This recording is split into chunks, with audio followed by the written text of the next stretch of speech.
नमस्कार. आज घावणे बनवते. तर 1 वाटी तांदूळ मी रात्री भिजत ठेवले होते. दुसऱ्या दिवशी सकाळी ते मिक्सरला वाटून घ्यायचे, बारीक वाटायचे.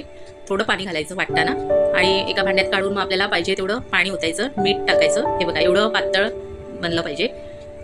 नंतर बिडाचा तवा मी गरम करून घेतलाय. अर्धा कांदा कापून तो तेला बुडवून तेल लावून घ्यायचं तव्याला. आणि हे आपण जे वाटलेलं तांदूळ वाटलेत ना, ते असे ढवळून घ्यायचं. प्रत्येक वेळी घावणा घालताना ना ढवळून घ्यायचं आणि मग घावणा घालायचा. आणि नंतर त्याच्यावर झाकण ठेवायचं. 1 मिनिटापेक्षा कमी थोडा वेळ झाकण ठेवायचं.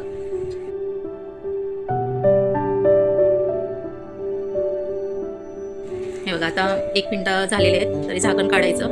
आणि बघा इथे घावणा आपला रेडी झालाय. लगेच उलटायचं नाही, काढायचं नाही घावणा. बघा थोडे कडा अशा थोड्याशा सोडून घ्यायच्या, आपोआप निघतातच त्या. बघा इथे घावणा आपला तयार आहे.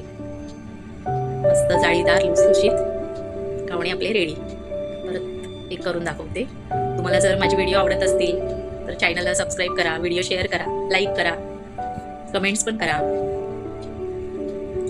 आणि घावणे चहासोबत पण छान लागतात, चटणीसोबत छान लागतात, भाजी वगैरे त्याच्यावर पण छान लागतात. कशाबरोबरही खा तुम्ही. मी आता चटणी केली, घावणे आणि चटणी.